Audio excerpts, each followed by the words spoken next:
Well, howdy there, Internet people. It's Bo again. So, today we are going to talk about Taylor Swift going to a comedy club because apparently that is international news. So, yeah, we'll talk about that and how that has led to people in the right wing of the United States being super mad with Taylor Swift. We will talk about the logic that's behind this, and then we're going to provide some information that I think is incredibly funny, personally. If you have no idea what's going on, Taylor Swift and some other people, they went to a comedy club. This comedy club, I don't know if it was all of the proceeds or a portion or whatever, but they were supporting a charity that is ANERA, if you want to look into it. Okay. This organization, it does a lot of charity work in the Near East. It does a lot of charity work in Gaza, providing humanitarian relief. The right wing has decided that this is totally not fetch. And they're really mad. Megyn Kelly has called for a boycott. Okay, so there is obviously a leap in logic that is occurring, but the general logic that is coming from the right is she went to this comedy club. This comedy club supports this charity that does work in Gaza. Therefore, well, she supports Hamas. Okay, you can't just ask people why they support charity organizations.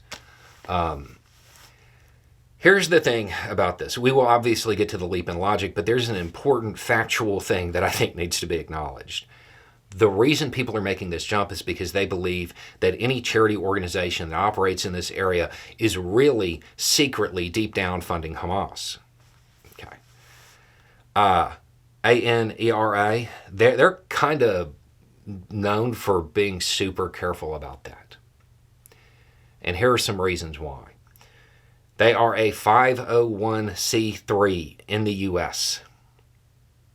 A U.S. organization that was providing funding or even allowing stuff to be diverted, anything like that, well, they'd find themselves in prison because you're talking about designated groups here. So that's probably not happening. And, when I say it like that, there's room for doubt. Let's do it a different way. If you're in the United States, you're watching this channel to include Miss Kelly, odds are you've helped fund this organization, even if you don't know it. Even if you don't know it. The reason for that is because they are reportedly so good at differentiating stuff like this that State Department and USAID give them money. Some of your tax dollars have gone to them. So, you might say that's kind of like going to a comedy club and the person putting on the show or the club sending money over there, right? You didn't do it. You gave it to somebody else who did it. That's pretty much the same dynamic. But you didn't know that.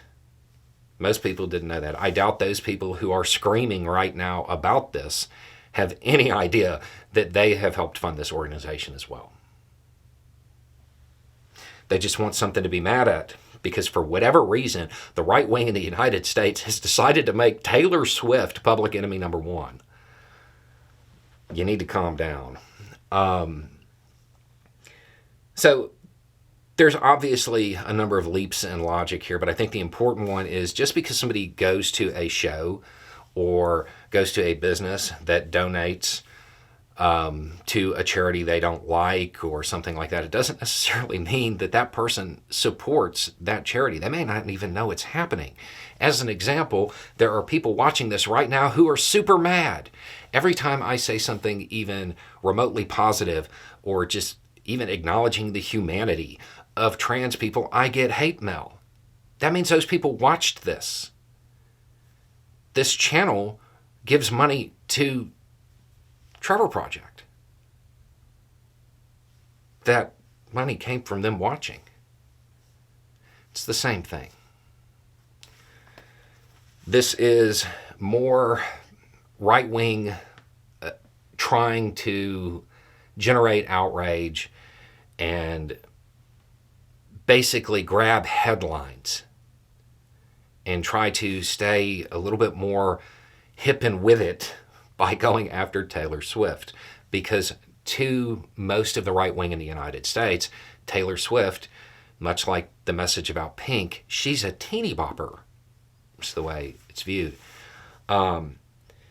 I think it might be important for the right in the United States to understand that dynamic a little bit more clearly. So I'm going to try to relate it to something y'all may be more familiar with. You're going after Dolly. It's going to have the same effect. You're going after Dolly. That's what's occurring.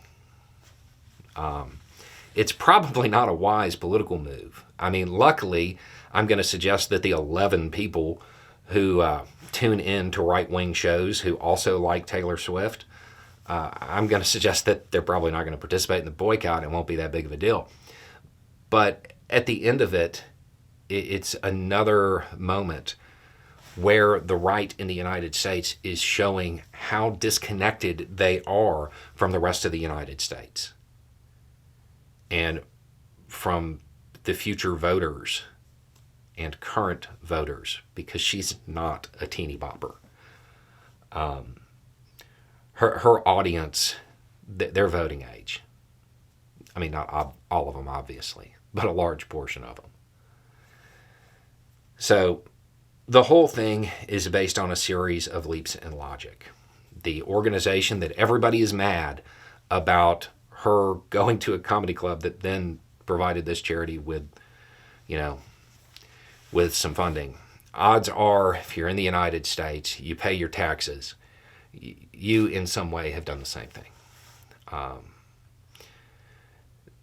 A series of leaps in logic, and the whole point is to outrage their base and energize them because they know they're not going to check into any of this. So the short version is that this is just, normal right-wing politics at this point. Anyway, it's just a thought. Y'all have a good day.